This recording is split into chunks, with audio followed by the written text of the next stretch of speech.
We put the 2024 Hyundai Palisade through its paces earlier this year, and while we liked the hardy V6 powertrain, the 8-speed was a little laggy in my experience, but that didn't stop it from being a very luxurious-like ride. Great materials, good technology. The design fell a little bit flat. I typically prefer its sister vehicle, the Kia Telluride, instead. But for a large family mover that doesn't have sliding doors, it provides a really good value in the family SUV market. But it's a bit unfortunate that it does not have a hybrid. Hyundai has pretty good hybrids, and on that large of a vehicle, you're stuck at getting about, I think I was getting about 20 miles per gallon, which is not terrible for a vehicle of that size. But a next-gen Hyundai Palisade is right around the corner ahead of schedule to fight the likes of the Toyota Grand Highlander hybrids. Grab your snacks and drinks, buckle in, and let's get into the next-generation Palisade. Guys, it's not just the Palisade we're talking about today. We're going to talk about next-generation Genesis hybrids. They were originally supposed to be fully battery electric by 2025. They have gone back on that due to the demand in hybrids right now. So we'll talk about that today as well. We're over at the Korean car blog for the majority of our heavy hitting news today. They are always posting the latest and greatest news. So they could be moving up production for the next gen Palisade December 2024. Now that would be for the Korean market.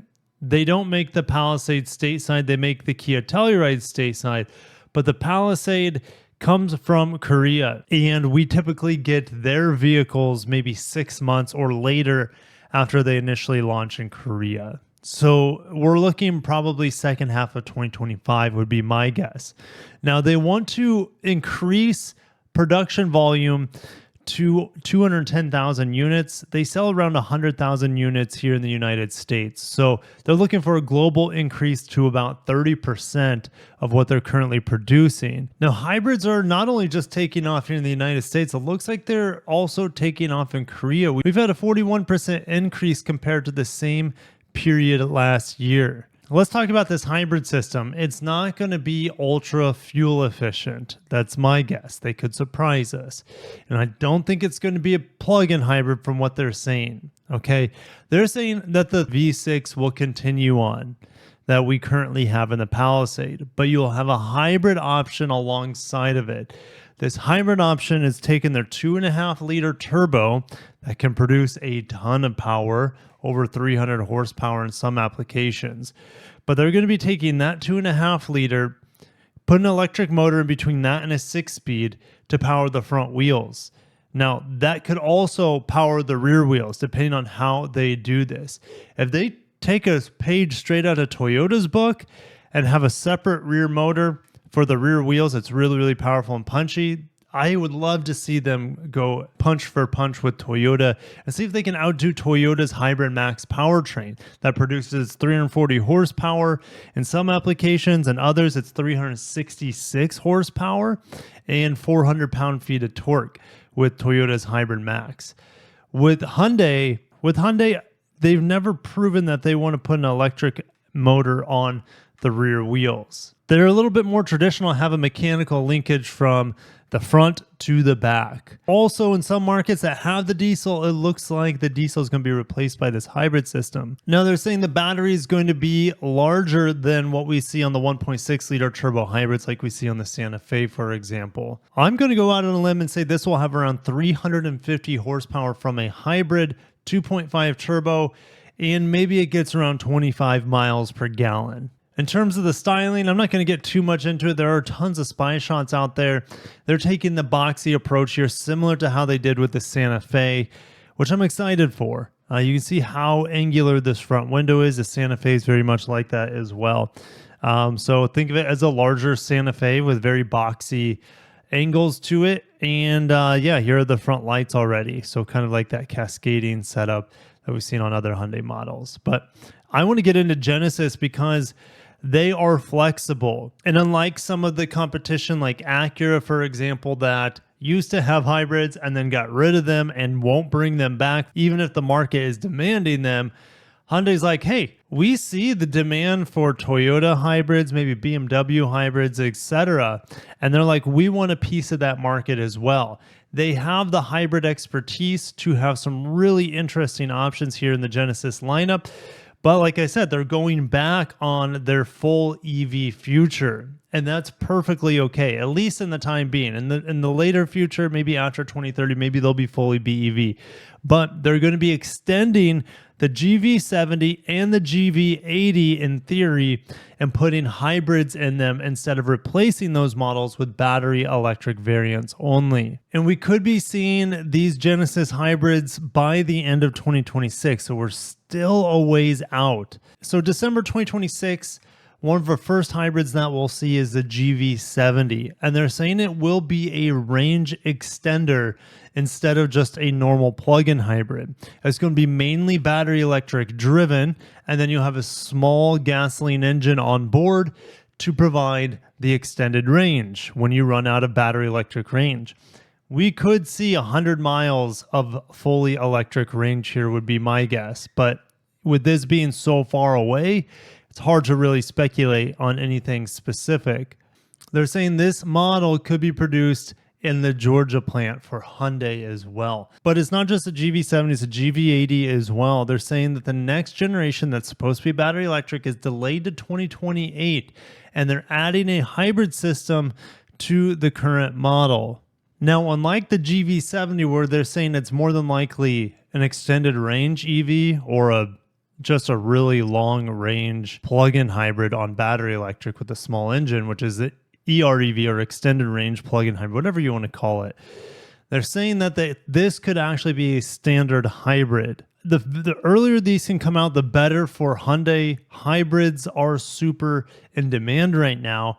Meantime, the competition is just going to be raking in the sales from luxury hybrids. And it looks like we might be waiting until 2026 to debut some hybrids on their SUVs. I want to talk about this article real quick. It's super long. I'll put it in the description if you want to read it. But CEO of Hyundai here in North America, Jose Munoz, sat down with Automotive News, and he called out pretty much all the Japanese luxury automakers here. He says, you're going to see us grow in the next 5 years. We will go above the mark 90,000 units sold per year.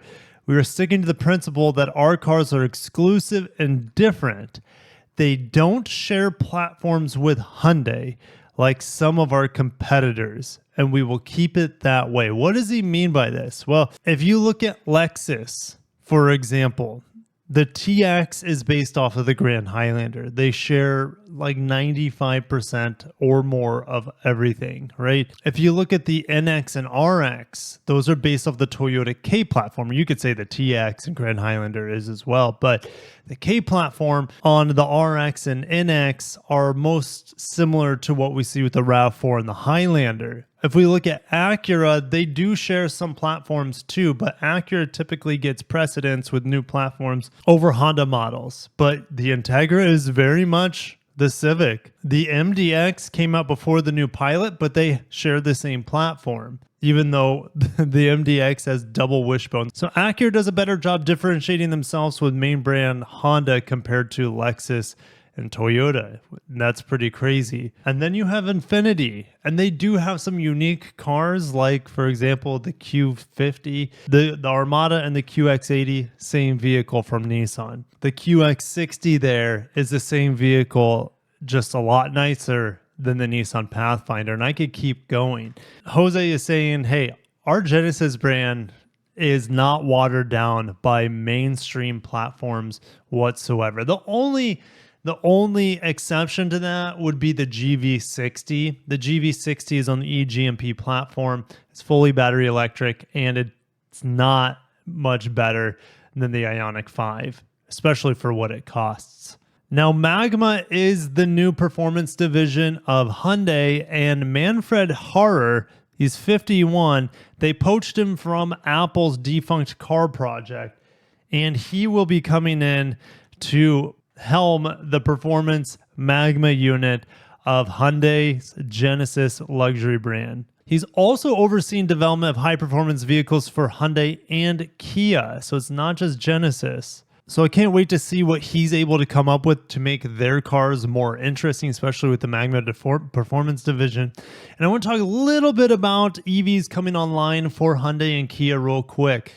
The Ioniq 5 will be built in the US by this fall, and it will qualify for the EV tax credit, but with the lease loophole, you shouldn't be buying any EV. You should be leasing all of them to get the EV tax credit, and therefore you won't be stuck with an EV that plummets in value that you financed or something like that. So leasing is the name of the game, but these will start rolling off the assembly lines here in North America. And Kia's EV9 is beginning assembly in Georgia as well. So I hope to be driving the EV9 soon through the press fleet down here. So stay tuned for that. I'd love to see how good of a family vehicle it really is. Speaking of family vehicles and the sister vehicle to the Palisade that we started this video out on, the Telluride just got recalled for 460,000 units due to fire risk. You might be saying, Kirk, yeah, their engines. We've heard stories about their engines. This has nothing to do with their engines.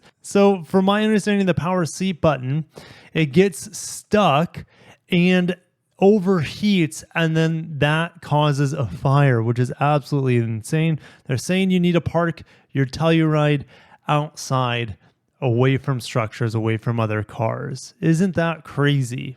But I'll see you guys down below. Make sure you subscribe for more Hyundai, Kia, Genesis news coverage, as well as driving reviews. If you enjoyed the content, hit the like button. I would appreciate that. And I'll catch you guys in the next one. Have a great day and peace.